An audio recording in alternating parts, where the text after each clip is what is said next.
cares about characters' looks, check.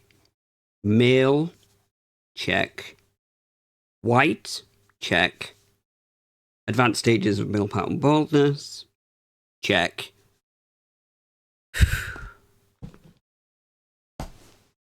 Hate to admit it, guys, but it looks like there's no denying it. I'm an incel.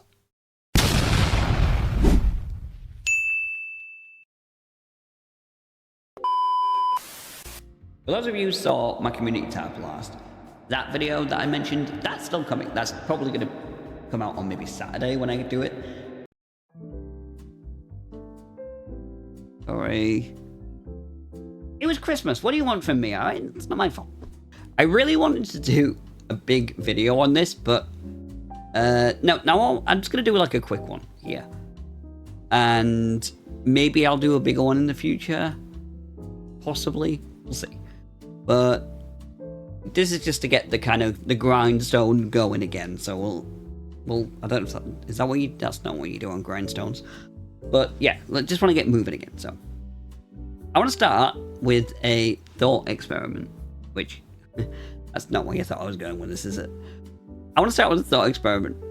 So, okay, let's say you walk into a room and there are 50 people and they're just, all sat at desks. Right. I want you all to draw me, because apparently this is an art class now, I guess. I want you to draw me a character, a main character, a protagonist for a game. This game, science fiction, set in space, and you're a bounty hunter. Go. That's it. That's the only parameters you give them. I guarantee you, or at least I, in my own personal belief, really do think that 80 to 85% of the people in that room would draw a male protagonist. I think.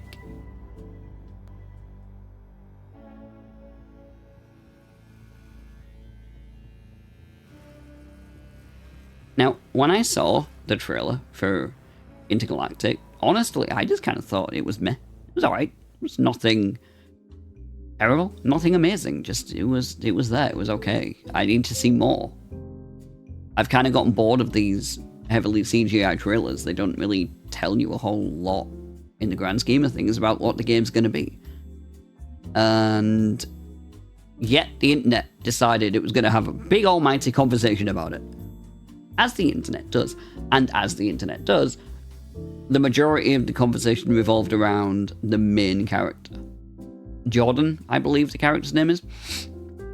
And, of course, that conversation revolved around the fact that it was a woman. And you had the regular people coming back and saying, oh, people just don't like her because she's a woman, or they don't like her because she's not hot. Bit mean. I thought, yeah, Paul girlish and nothing to you. Sure, she's very attractive to someone. But I'm a bit confused by it. I'm a bit confused by this, if I'm being completely honest with you. Reason being, to me, it's quite obvious what's going on. It's a target audience issue. Now, we hear all the goddamn time, don't we, that modern audience is more diverse than ever. Now we have the opportunity to tell a new Indiana Jones story for a modern gaming audience. And that the games industry is diverse naturally. Not because anyone's making them be diverse. Because the world is diverse, you stupid motherfucker. Games are now being made for that modern audience. Gaming is diverse naturally and all this good stuff. And, true. Very true. The gaming audience as a whole is bigger than it's ever been, and that by nature of that is more diverse than it's ever been. But if there's one thing that I learned out of my media studies and my film studies back in university and college, and believe me, I didn't learn much, because what a waste of goddamn time those courses were, I learned that everything has got a target audience. And this is where I've always strongly felt like that nothing can appeal to everyone. It's impossible.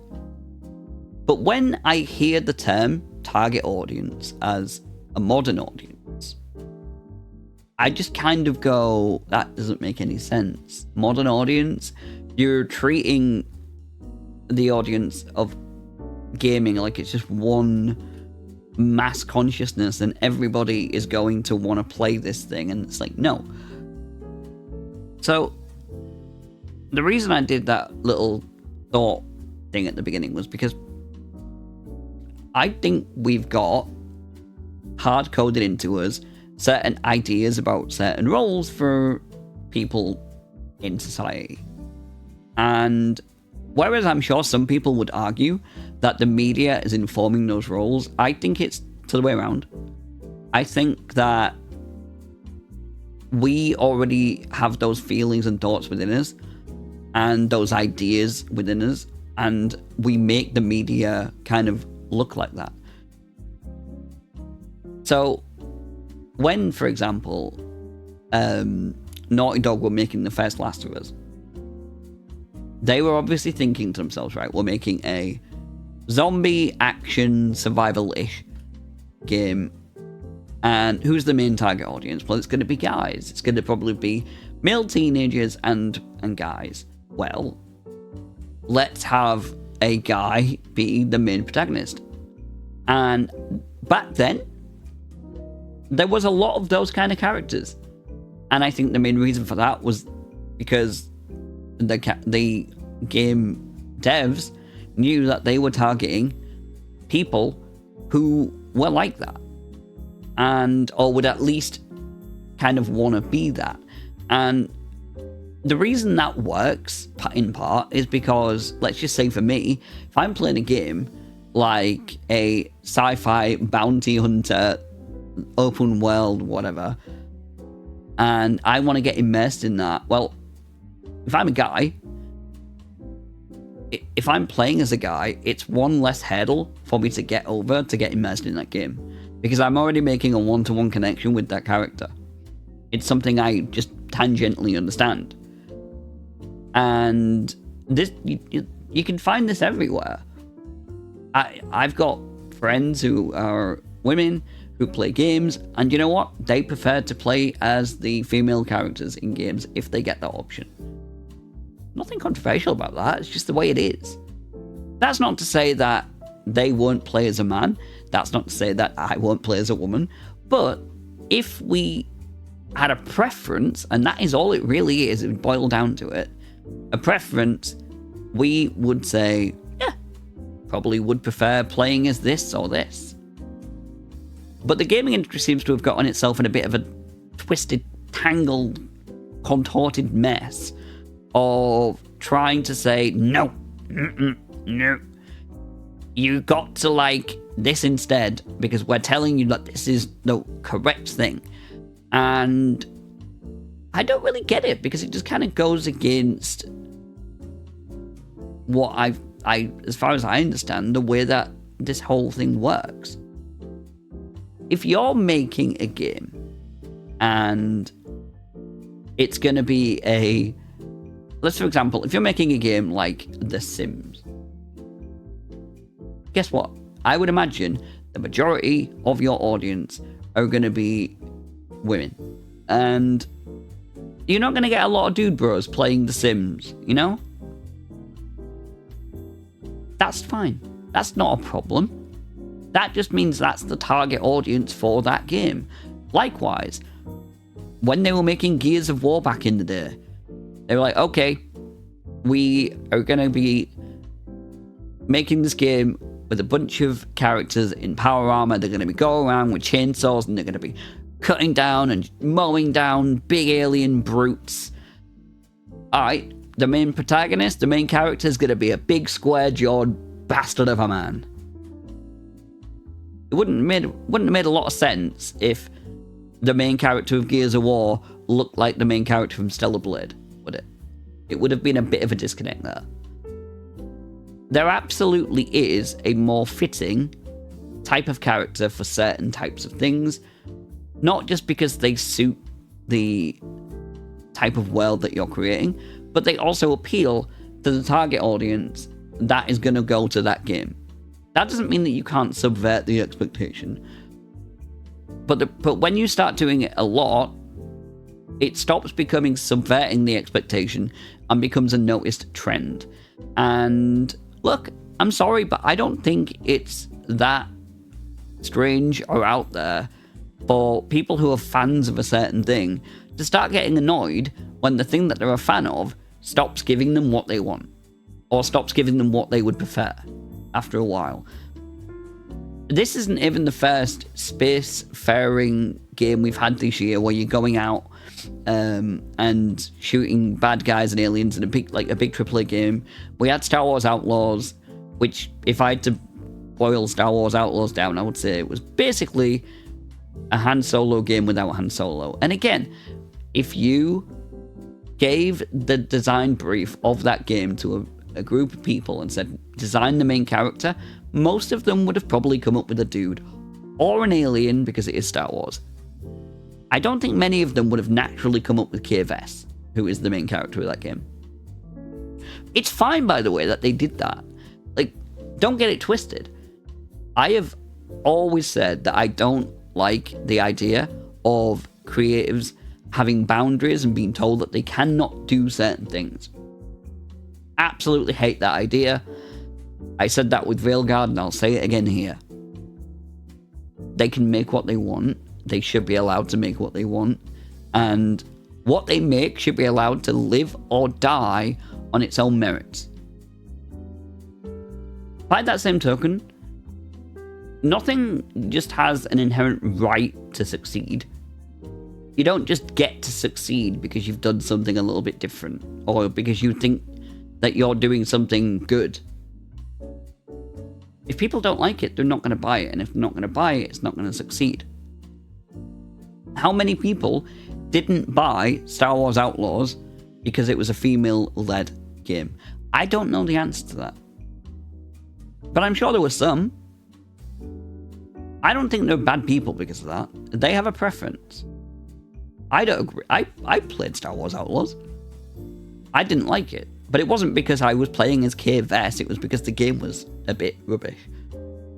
But I don't like this idea either that we're villainizing people for having a preference. When I played Mass Effect, I played as male Shep. A lot of people played as femme Shep. Am I a bad person because I was like, no, I'd rather play as the dude because I'll get into that better. It'll be easier. And just one more point, I don't want to, because I know people are going to say that, oh, I'm defending a lot of the vitriolic shit that comes out. No, of course I'm not. And if that's what you're getting out of what I'm saying, then you're not really paying attention. You're just hearing what you want to hear. You might not like to hear it, but players do prefer good-looking characters.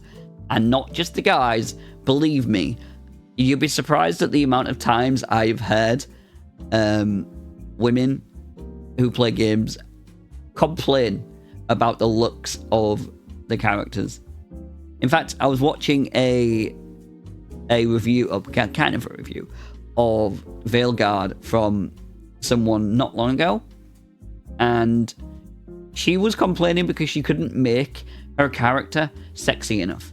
I'm sorry not to be this way, but this is a fantasy game, and in my fantasy, my character is, super hot. They did choose to go more realistic with the body sliders. Not generally an issue for me, honestly. It does eliminate my choice to be more sexy instead of normal, but again, I'm easy. As long as they throw me a bone and give me some pretty, cool, revealing, sexy armor to walk around in when I feel like it.